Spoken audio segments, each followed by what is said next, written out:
Controles coletivo e individual para trabalhos com inflamáveis. Nesse módulo vamos falar sobre o uso de EPC, equipamentos de proteção coletivas, EPI, equipamento de proteção individual. Vamos falar sobre as fontes de ignição e seu controle voltado para os trabalhos com inflamáveis. EPC, equipamento de proteção coletiva. São equipamentos utilizados para a proteção de segurança enquanto um grupo de pessoas realizam determinada tarefa ou atividade.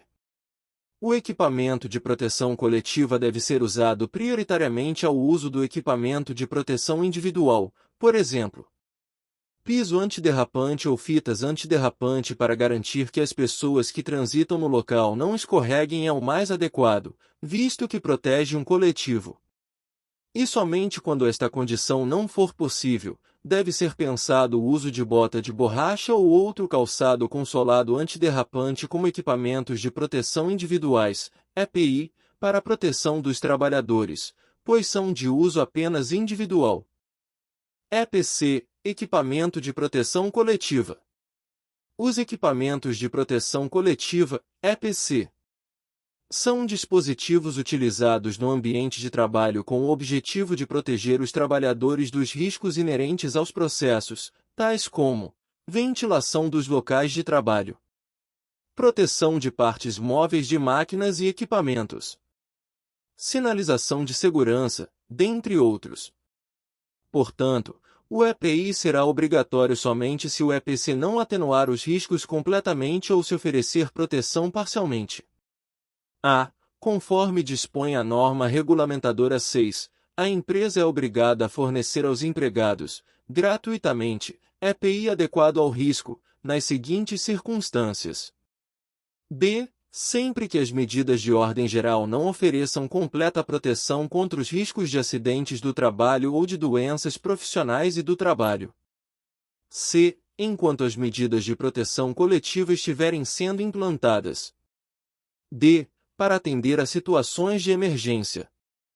Outros exemplos de EPC podem ser citados: enclausuramento acústico de fontes de ruído, exaustores para gases, névoas e vapores contaminantes, ventilação dos locais de trabalho, proteção de partes móveis de máquinas, sensores em máquinas, palete de contenção, armário anti-chama, contêineres com proteção anti-chamas, corrimão e guarda-corpos, detector de vazamento de gás piso antiderrapante, cabines para pintura e isolamento de áreas de risco, sinalizadores de segurança, placas e cartazes de advertência, fitas zebradas, lava-óleos de segurança, chuveiros de emergência, kit de primeiros socorros, equipamento de proteção individual, EPI.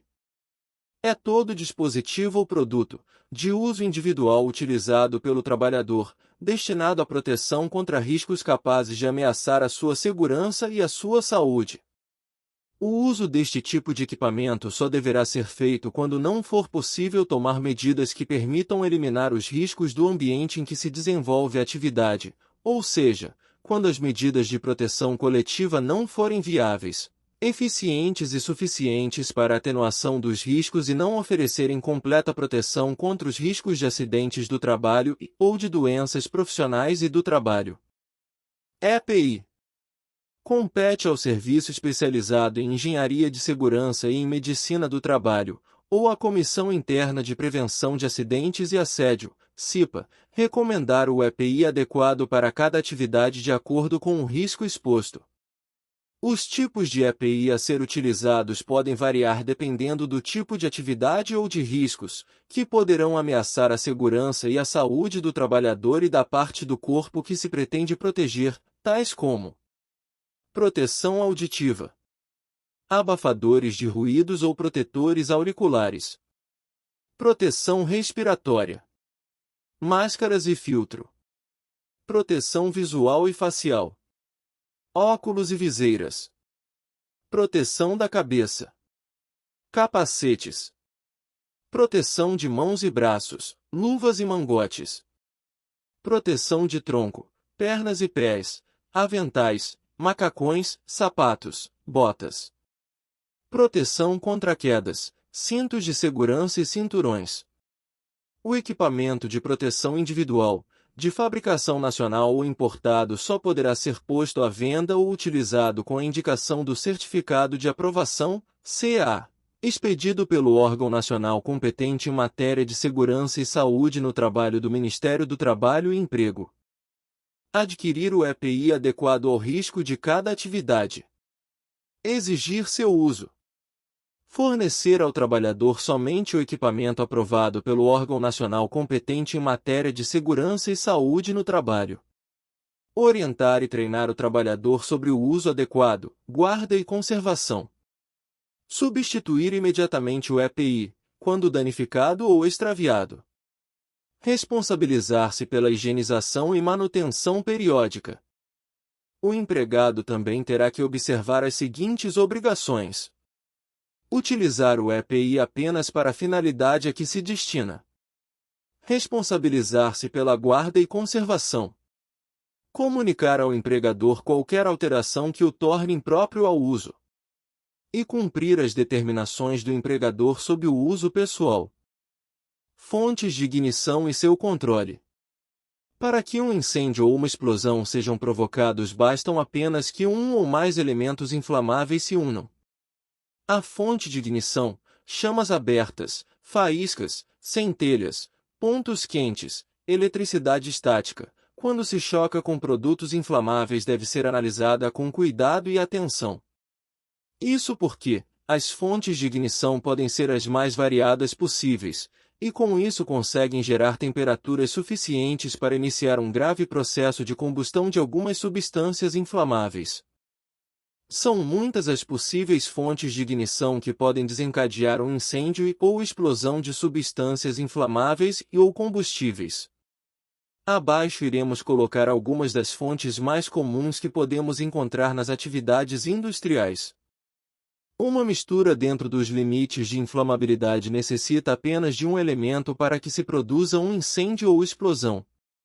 A fonte de ignição, faíscas, centelhas, chamas abertas, pontos quentes, eletricidade estática. Na presença de produtos inflamáveis, é de fundamental importância o controle das referidas fontes de ignição. O risco mais significativo diz respeito à possibilidade de vazamento na presença de fontes de ignição. As fontes de ignição podem ser as mais variadas possíveis e podem gerar temperaturas suficientes para iniciar o processo de combustão da maioria das substâncias inflamáveis conhecidas. Chamas expostas. Trata-se do contato da chama com qualquer material, provocando aquecimento capaz de gasificar o combustível, iniciando a combustão. Aí se enquadram maçaricos, aquecedores, isqueiros, cigarros.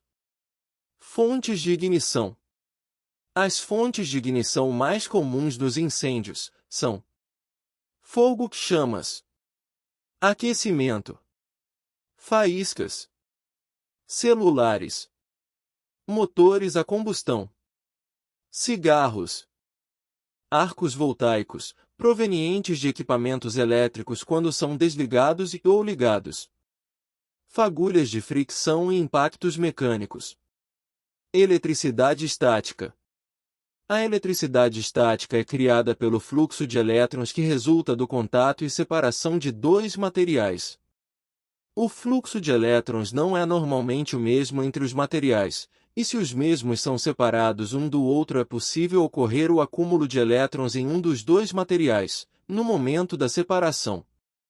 Quando este material entra em contato com uma superfície aterrada ao solo, esta diferença de cargas entre os dois materiais é equalizada com o resultado de uma faísca de energia estática. Eletricidade estática. Como exemplo de cargas acumuladas nos materiais. As cargas eletrostáticas surgem naturalmente, principalmente devido a atrito com materiais isolantes. As manifestações da eletricidade estática são observadas, principalmente, em locais onde a umidade do ar é muito baixa, ou seja, locais secos. Faíscas. O impacto de uma ferramenta contra uma superfície sólida pode gerar uma alta temperatura, em função do atrito, capaz de ionizar os átomos presentes nas moléculas do ar, permitindo que a luz se torne visível. Normalmente chamada de faísca, esta temperatura gerada é estimada em torno de 700 graus Celsius. Brasa de cigarro. Pode alcançar temperaturas em torno de 1000 graus Celsius. Compressão adiabática. Toda vez que um gás ou vapor é comprimido em um sistema fechado, ocorre um aquecimento natural.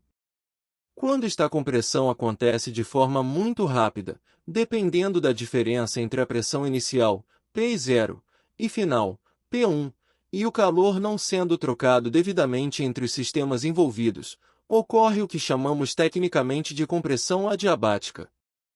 Esta compressão pode gerar picos de temperatura que podem chegar, dependendo da substância envolvida, a mais de 1000 graus Celsius.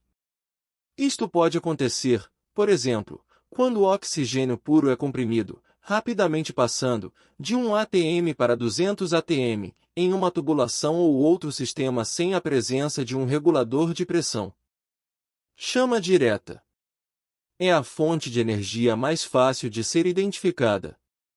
Algumas chamas oxicombustíveis, por exemplo, podem atingir temperaturas variando de 1800 graus Celsius, hidrogênio ou GLP com oxigênio, a 3100 graus Celsius, acetileno oxigênio. Misturas perigosas. Sempre que possível, deverá ser evitada qualquer mistura acidental de líquidos inflamáveis. Por exemplo, uma pequena quantidade de acetona dentro de um tanque de querosene pode baixar o ponto de fulgor de seu conteúdo devido à volatilidade relativamente alta da acetona, o que cria uma mistura inflamável, quando da utilização desse mesmo querosene. A gasolina misturada com óleo combustível pode mudar o ponto de fulgor deste, de tal forma que seja perigoso para um uso corriqueiro. Em cada caso, o ponto de fulgor baixo pode fazer as vezes de um detonador para a ignição de materiais que têm pontos de fulgor altos. Controle. Na presença de produtos inflamáveis, é de fundamental importância o controle das referidas fontes de ignição. Ventilação adequada. Isolando adequadamente processos ou operações auxiliares consideradas perigosas, ambientes confinados, externos ou compartimentados. Aterramento adequado das instalações, máquinas e equipamentos. Controle. Os produtos inflamáveis devem ser armazenados em áreas isoladas do restante das instalações e edifícios, seja pelo distanciamento ou mediante a utilização de elementos construtivos, compartimentação. Armazenamentos auxiliares são os principais responsáveis por sinistros. No caso de tambores e outros recipientes transportáveis, deve ser deixado um corredor separando os edifícios anexos e o armazenamento. A zona de armazenamento deve ser utilizada única e exclusivamente para este fim. Uso de recipientes metálicos, preferencialmente. A estocagem dos recipientes deve ser feita em palete, evitando-se o contato direto com o piso e a altura de empilhamento, sempre que possível não deve ser superior a um recipiente. Realizar inspeções regularmente para a detecção de possíveis vazamentos. As áreas próximas ao armazenamento de produtos inflamáveis devem ser mantidas livres de vegetação, lixo ou materiais combustíveis. A manipulação ou o armazenamento de produtos inflamáveis, sempre que possível, deve ser feito em depósitos ou salas exclusivamente destinados para esta finalidade, não sendo recomendada esta prática em sótãos. A construção deve ter resistência ao fogo de 120 minutos. Devem dispor de sistemas de drenagem suficientes. As instalações elétricas especiais conforme a classificação das zonas de risco. Não devem ser utilizados aparelhos elétricos que provoquem centelhas. Deve existir sistema de ventilação adequado para evitar o acúmulo de gases e vapores. Dependendo do tamanho dos recipientes, devem ser previstas bandejas para contenção de vazamentos. Tratando-se de pequenos depósitos no exterior de prédios isolados, é conveniente que a cobertura tenha baixa resistência, por exemplo, Fibrocimento. Evitar que existam degraus no acesso ao depósito, para reduzir o risco de tombamento dos meios de transporte. Quando são utilizadas pequenas quantidades de inflamáveis, recomenda-se que o armazenamento seja feito em armários especiais, sinalizados e com resistência ao fogo de 15 minutos. A transferência de líquidos inflamáveis só deverá ser realizada após todos os elementos metálicos estarem conectados eletricamente entre si e a terra, aterramento. O aquecimento de líquidos inflamáveis representa risco de incêndio ou explosão. Quando não puder ser evitado, a operação deverá ser feita com aparelhos próprios e com temperatura controlada, banho-maria, mantas térmicas. Jamais utilizar chama direta ou resistências elétricas desprotegidas. Manter um bom nível de ordem e limpeza, removendo frequentemente tambores e outros recipientes vazios. Realizar manutenção preventiva constante em equipamentos e acessórios.